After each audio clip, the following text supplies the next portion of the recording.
तो हेलो दोस्तों, मैं अनंत आपका मेरे यूट्यूब चैनल आयुर्वेद वाणी में एक बार फिर स्वागत करता हूँ। आज हमारा टॉपिक द्रव्य है।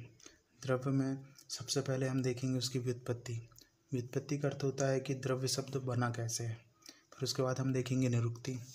निरुक्ति में हम उस शब्द का अर्थ पता करेंगे। फिर उसके बाद होता है उसकी परिभाषा।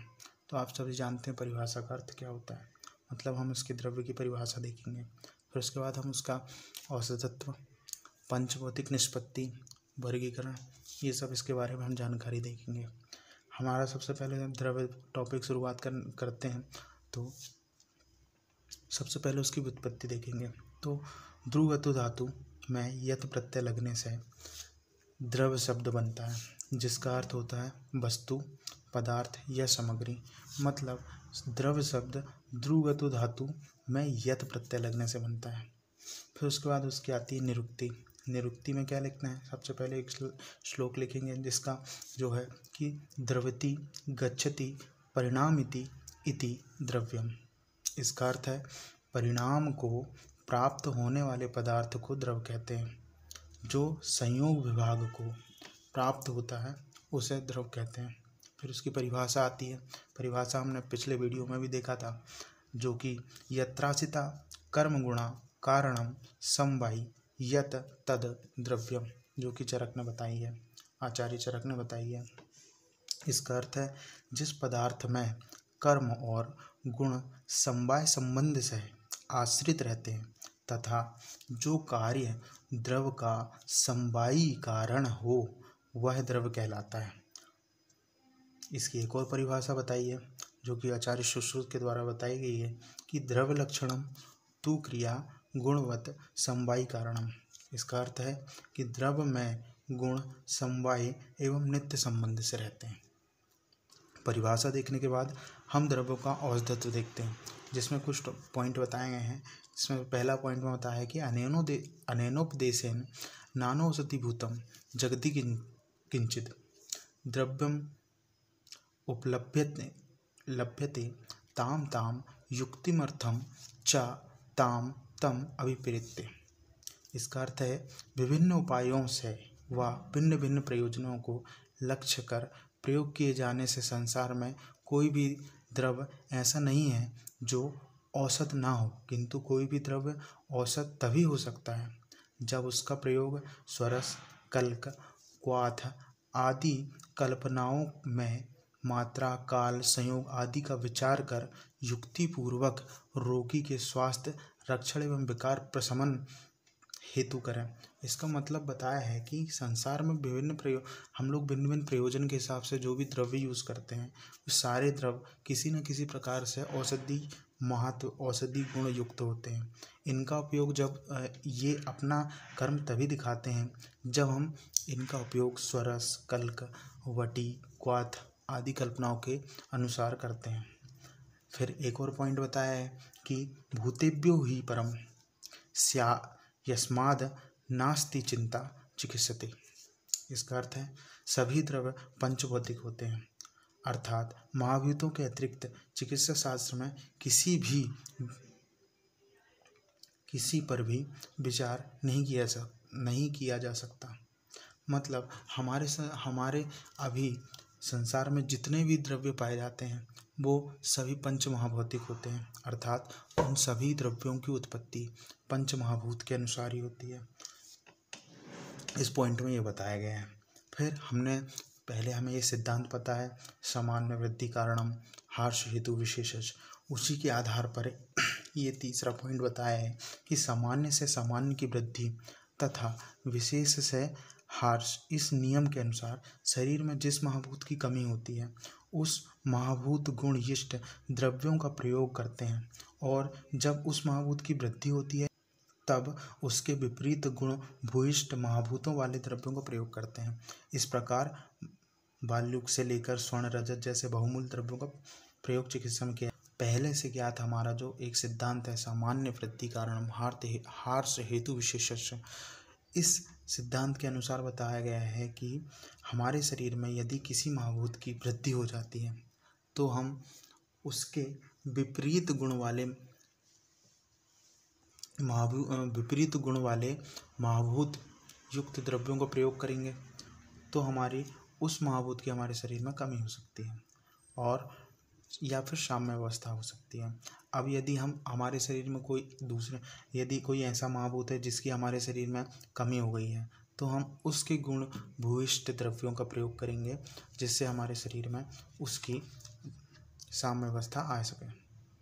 अब अगला पॉइंट है हमारा द्रव्य की पंचभौतिक निष्पत्ति, मतलब द्रव्यों की उत्पत्ति कैसे हुई है। पंचभौतिक निष्पत्ति, पंच महाभूतों के अनुसार द्रव्यों की उत्पत्ति कैसे हुई है देखेंगे। तो द्रव्य की उत्पत्ति से पूर्व भौतिक सृष्टि के विकास क्रम पर ध्यान देना आवश्यक है।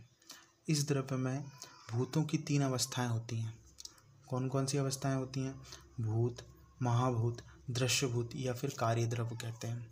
अब इसके बारे में बताया गया है कि परमाणु रूप में स्थित आकाश, वायु, अग्नि, जल, पृथ्वी को भूत तन्मात्रा कहते हैं। मतलब जब आकाश, वायु, जल, अग्नि परमाणु रूप में पाई जाती हैं तो उसे क्या कहते हैं?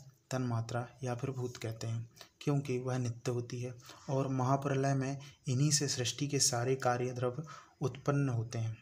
इस स्थिति में इनमें शब्द, स्पर्श, रूप, रस, गंध अव्यक्त अवस्था में होते हैं। सांख्य दर्शन के अनुसार यही स्थिति तन्मात्रा बताई गई है। अब वैशेषिक दर्शन के अनुसार क्या बताया है?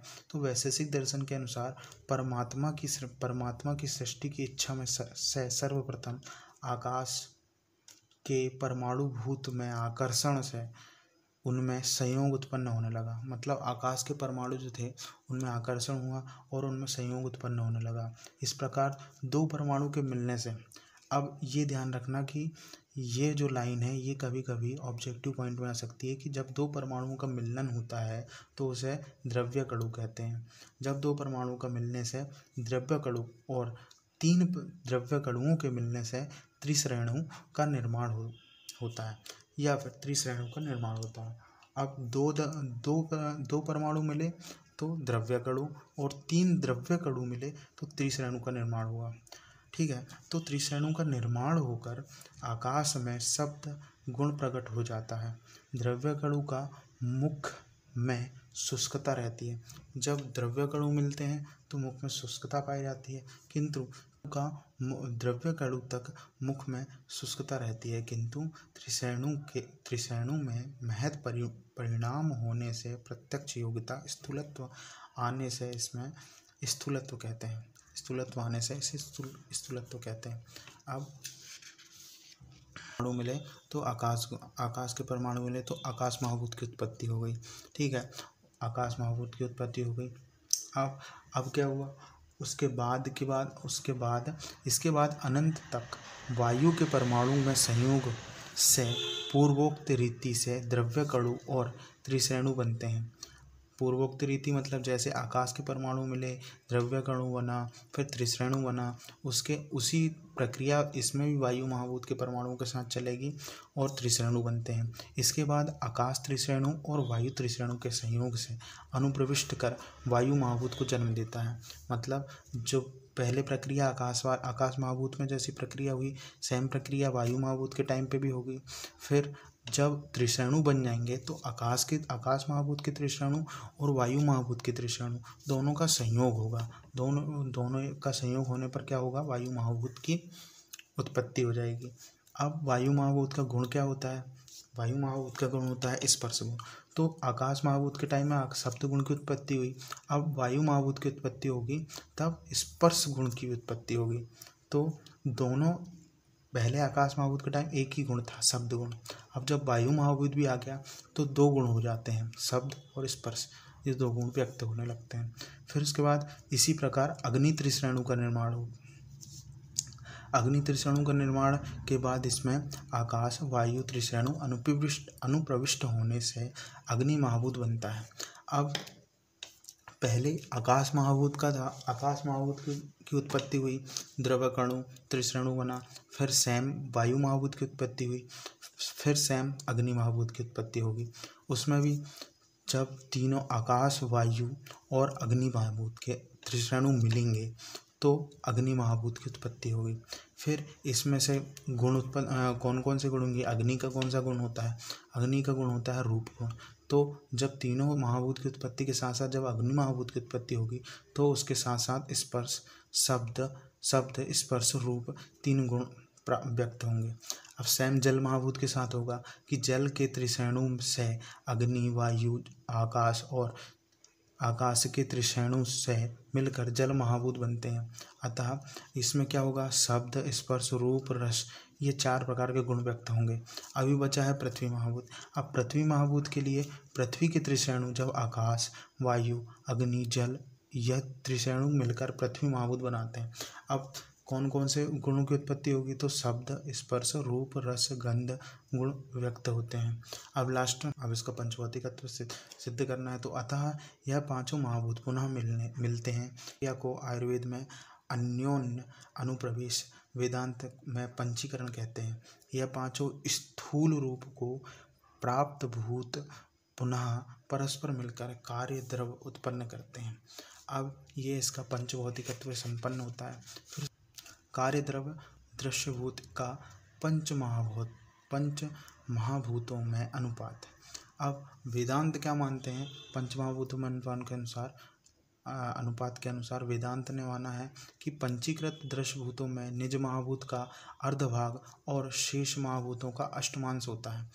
अब इसमें बोला है कि पंचीकृत दृश्यभूतों में निज महाभूत का अर्धांश और शेष महाभूतों का अष्टमांश होता है। अब ये लाइन को समझने के लिए ये एग्जाम्पल हमें समझना पड़ेगा।